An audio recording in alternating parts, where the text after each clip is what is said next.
Hi there, I'm with Cecilia Garnett, Career Coaching. Firstly, congratulations on the awards. Thank you. Tell me a bit about the business. Okay, so I'm a career coach. I'm based in South East London, but I offer both virtual and in-person coaching, which means I can actually cover the whole of the country. So I have worked with clients as far south as Somerset and as far north as Manchester and Leeds.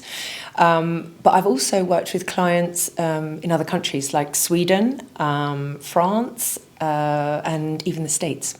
Amazing. And I work with young people who are just about to leave school or graduates going into the job marketplace for the first time. And I work with women, and these could be returning to work mums or career changers or women who are just sort of stuck in their careers.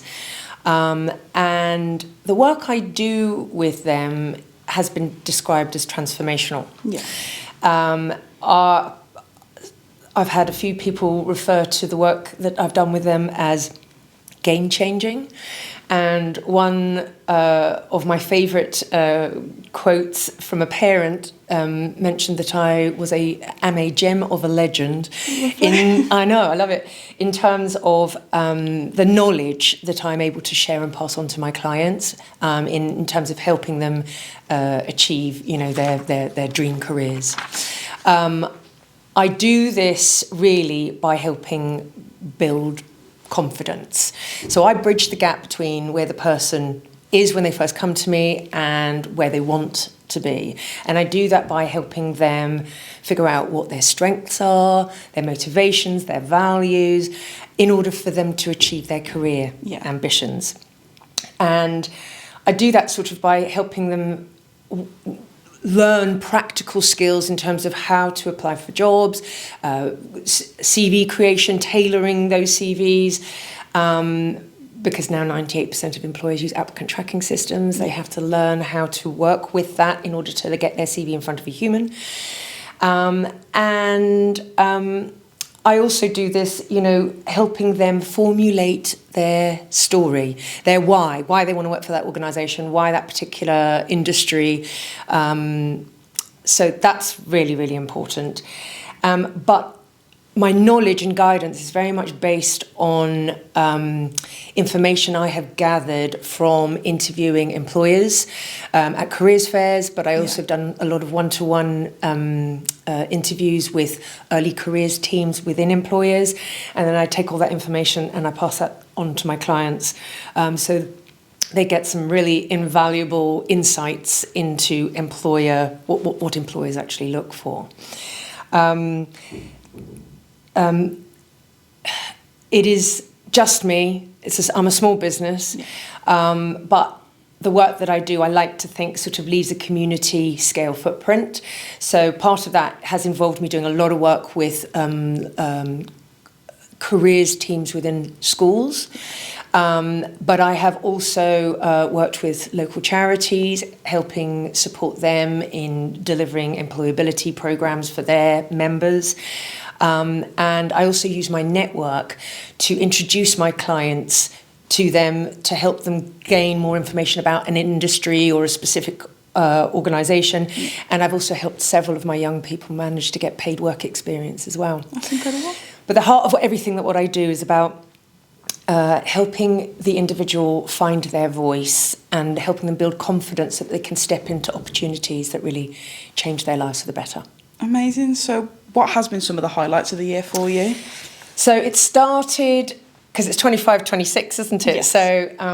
So it all started in January 25 with me co-designing and creating and delivering a 6-week employability skills program, which was fully funded by a children's charity that I worked with, and they're children, but they're teenagers.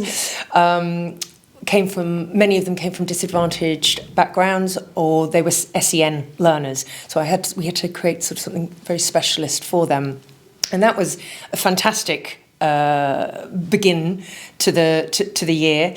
I've also something like 86% of all my clients land jobs with me and working with me. I've also managed to help a number of women change careers. I had one mum who had been in hospitality for 15 odd years and she wanted to move into HR. We managed to achieve that. It did take a while, 9 months, but it happened. I've also recently just helped somebody who she's had 20 years working in events and she didn't want to work in, well, she's working in corporate, but she wanted to do something more meaningful with her life. So we've managed to find her a role. That's been 2 years, but it's happened now. Yeah. And she's got a pay increase, working in corporate social responsibility. Mm-hmm. And then I've also helped a couple of women set up their own businesses. And the other thing that's been particularly I'm proud of is that I've managed to overcome my fear of new technology, and I've set up I've produced and have automated a monthly newsletter that goes out to parents of teens who are just about to leave school to help them figure out what to do next. So I'm particularly proud of that. But maybe, I guess, the sort of crowning glory is getting this award as Career Coach of the Year for the Prestige Award. So I'm really, really grateful. Amazing. So it's just all the hard work paying off. Yes. Lovely. So what does the future have for you? So I would love to be able to roll out more of my Employability Essentials programme to other London boroughs or schools or charities that we can sort of reach more people. Because pretty much every single one of those students who attended that particular 6-week programme have all ended up either in further education or got work experience or a new job. So it's been extremely successful. I would also like to sort of create some sort of partnership with employers to try and create future pipelines for my clients into jobs. And maybe, if I can sort of get past the fear of technology again, I might also try and create an online coaching programme to be able to reach more people and make it more affordable for all. Amazing. Well, we wish you all the best. Thank you. And congratulations on the award again. Thanks very much. Thank you, Poppy.